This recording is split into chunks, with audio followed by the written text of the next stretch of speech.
her şeyimle beni tanıyan sen. Ben bile bile sana vurulan ben. Aşık olmak suç mu?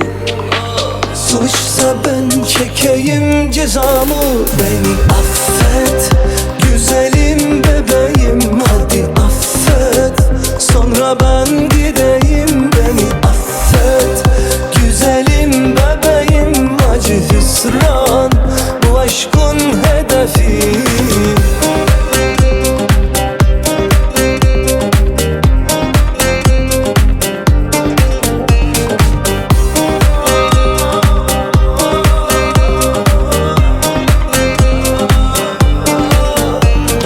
Aşık olmak suç mu?